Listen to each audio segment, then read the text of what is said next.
What's up, family? It's Rashid, the car guy. Welcome to another episode of Ages and Stages.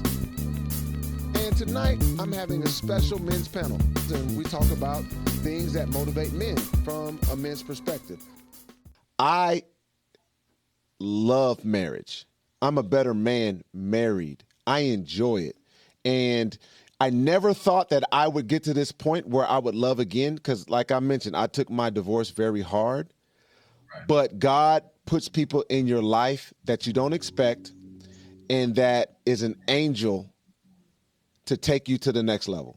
And that's what I got with Simone. She's not perfect. No one is. But when I tell you that this woman has changed my life and my perspective on, because I was jaded, and most people have been through divorce. You're jaded and you don't think, now you're cynical about getting remarried. And to the point when we first started dating, I'll be honest, I gave her so much. I gave her so much transparency. It was like, she's like, yo, are you trying to get me not to like you? And I'm like, basically I am, because I don't want to go through the same traumas and shit that I went through before. And so, right. So my question to the other guys who've been married, divorced and remarried, have your views on marriage changed? Because to what Don's point is, when you go through a divorce, it's like your former business partners and you're breaking down the business, or it's a hostile takeover. But now I look at it, there's love there. I love her to death. But now I look at it, it's the formation of two individual corporations coming together as one. So can Don and Maurice, can you speak to that or your own perspective on wanting to be married, remarried, and how, if any, your perspective on marriage changed? Don is really eloquent, so I'll go first. Going after Don, I'm like, God damn, I don't want to even say that. Man. Yeah. Hey, this is real talk. When I grow up, I'm gonna speak like Don. There you go. But I'm gonna keep it a buck. When I got married young, right? And I was all in, everything. I sold out, right? Then I get divorced. And I sell out to single life. Like I went heavy, bro, hard for a long period of time. He was a sophomore in college that just pledged. It wasn't. Wow. It wasn't until I was in my 30s and single. I had money. Till I realized that being single, you can be the best you that you'll ever be. Right. But it'll only be you. So you don't know what you'll be when you're married. There's a whole nother side that completes you, that challenges you to be a better you than you thought you ever could be. It's no different than a prize fighter that doesn't have a trainer. Wow. So on the other side, right, where you find someone, and this is where it's really important, and Vairrun, I'll tell you this, man. The one thing about life is that time is everything. Time is literally the currency of life. And if it takes you to your 45, 55, to find that one, right? Most marriages, most relationships in general end in failure. Correct. Most. Yeah. It's rare to find one where it doesn't end in failure. Right? So if it takes you longer to find that one and you're actively exploring and finding that one, I tell you, it'll be worth it.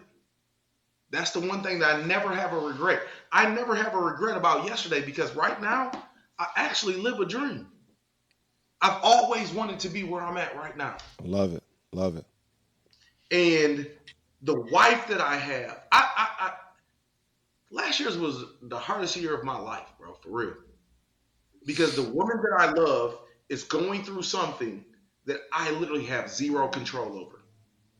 Now, mind you, in my whole life, everything where I'm at in life, what I do in life is all because of my control.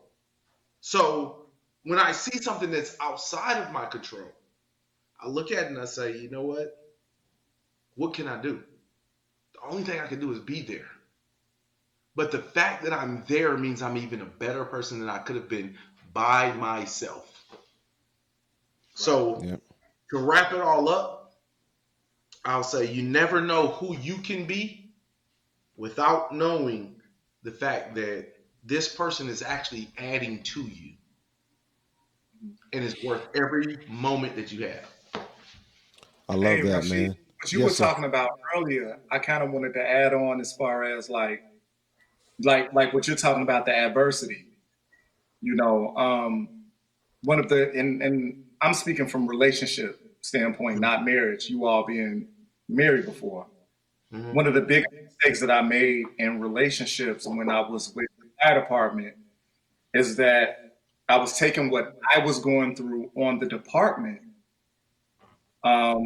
It trumped everything else that was going on with who I was with, if that makes sense. Yeah. So here I am. I had to do chest compressions on a 3-year-old child, right? Wow.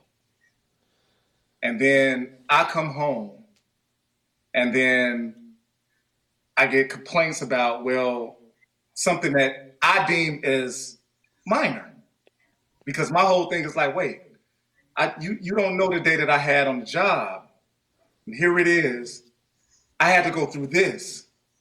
And you're complaining about something that I look as minor. You don't feel heard, or you don't, I didn't listen to you, or whatever the case may be.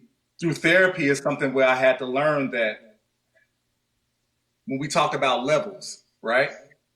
Things may be worse, but when it comes to a partner, my trauma and my day and what I went through can be just as equal as what she went through, because she didn't go through having to do chest compressions on a kid. But she did, she was on a job and she had issues with a coworker trying to get her fired.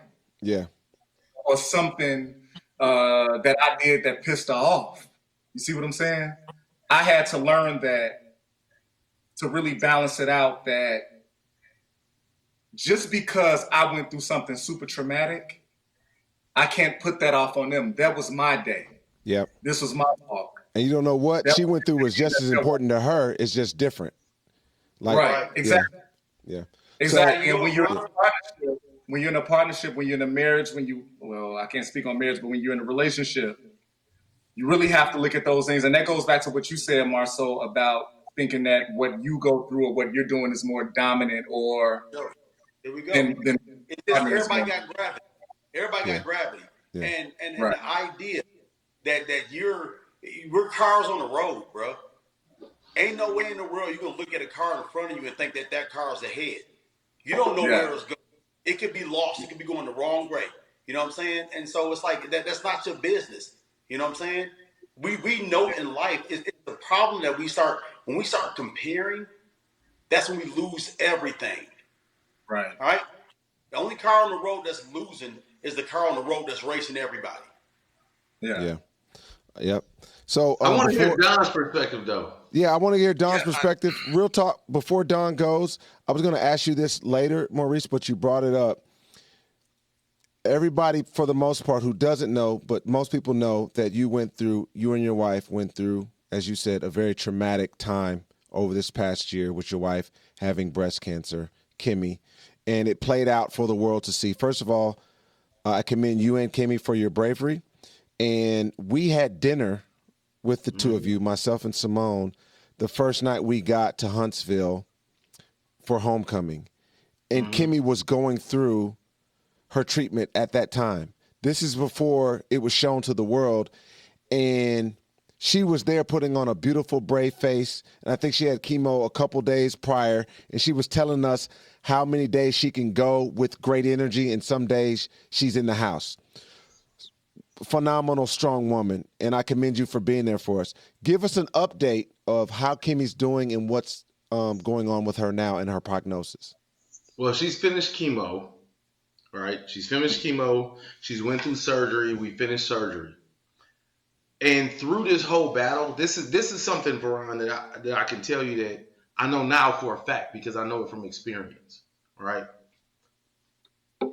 I saw a strength in Kimmy that I didn't even know that people had that.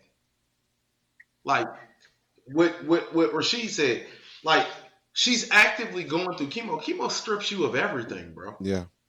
It'll take your hair, it'll take your spirit, it'll take your energy, it'll take your muscles, it'll take your breath away. And to watch her get up and say, no, I told them before I even knew what chemo was like, I promised them that when homecoming came, we're going to hang out. Right? Right. And so when homecoming came, they come into town. Somehow she finds the energy to go and hang out after chemo. This is normally a bad day because they pump her up with steroids, and then a couple days later she crashes because the steroids are going out. So to watch that and to watch her spirit carry her life, it's a whole different ball game when you see that, you know what, man? I'm connected to that. That's the other side of me. You see what I'm saying? And I guess I have a completely different appreciation for everything in life now. Every single moment that we have living, I have a different appreciation for it.